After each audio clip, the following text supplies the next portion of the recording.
পরীক্ষার শেষ ঘণ্টা বেজে যাবে আর অল্প কিছুক্ষণ বাদেই, তবে উত্তর লেখা শেষ করতে বোধহয় পারবে না। ক্রিকেটের সেই বিশেষ বৈশিষ্ট্যের কল্পিত ছাত্রটার নামই যেন বাংলাদেশের ক্রিকেট। বিশ্বকাপ দল ঘোষণার মৌসুম এলেই সেই একই সিন মনে করিয়ে দেয় বারে বারে। অস্ট্রেলিয়া, ইংল্যান্ড, ভারতের মতো টিম এরই মধ্যে জনসমক্ষে প্রকাশ করেছে তাদের স্কোয়াড। এমনকি গ্রুপ পর্বে টাইগারদের অপোনেন্ট নেপালও দিয়ে দিয়েছে টিম। কেউ কেউ বলতেই পারে, বাংলাদেশ দেয়নি তো কি হয়েছে?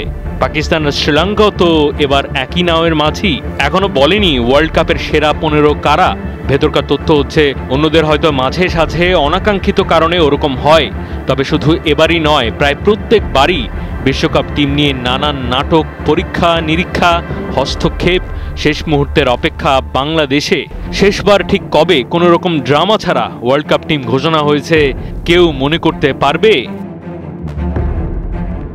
এখানে শেষ মুহূর্তে দেখতে চাওকে গুরুত্ব দেন অনেকে, কিন্তু বিশ্বকাপ দল কি হবে না হবে সেটার জন্য অন্তিম মুহূর্ত অবধি কখনোই অপেক্ষা করে না সেরা দলগুলো। আপনি যদি 1 মাসের কম সময় বাকি থাকার পরও সেরাদের মতো সেরা মঞ্চের সেরা টিমটা পাবলিক করতে না পারেন, তাহলে এতগুলো বছর কি করলেন? প্র্যাকটিক্যালি জাতীয় দলকে ঘিরে সমস্ত পরিকল্পনা তো বিশ্বকাপকে কেন্দ্র করেই এগোনোর কথা। কোনো কারণ ছাড়াই 25শে মে অবধি বিশ্বকাপ দলে পরিবর্তনের নিয়ম রেখেছে আইসিসি। তাহলে স্কোয়াড ঘোষণা করতে সমস্যা কোথায় ছিল সেটা পরিষ্কার করে বলতে পারছে না কেউ। এরকম প্রশ্নের যে সমস্ত জবাব গণমাধ্যমে মাঝে সাঝে এর মধ্যে এসেছে, তার সারাংশ জিম্বাবুয়ে সিরিজের বেশ কয়েকটা ম্যাচ দেখে কিছু জায়গা ফাইনাল করতে হবে। এই কারণে আমরা দলটা প্রকাশ্যে ঘোষণা করতে পারিনি। সেরা দলগুলোর বেস্ট 15 ঘোষণার প্লটে বেরিয়ে এসছে একই তথ্য। সাম্প্রতিকের কোনো ফর্ম তারা বিবেচনায় নেয়নি। বিবেচনায় নিয়েছে এতগুলো বছর কারা কি করেছে। অথচ এই টি-20 বিশ্বকাপের টিম সাজাতে প্রায় বছর 2 সময় পেয়েছে বাংলাদেশ।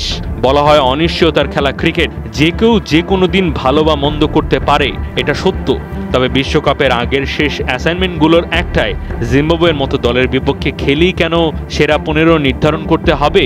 এরকম টিমের সাথে খেলা পারফরমেন্সের ভিত্তিতে সিদ্ধান্ত নেওয়াটা কতটা ফলপ্রসূ হবে বিশ্ব সেরার মঞ্চে?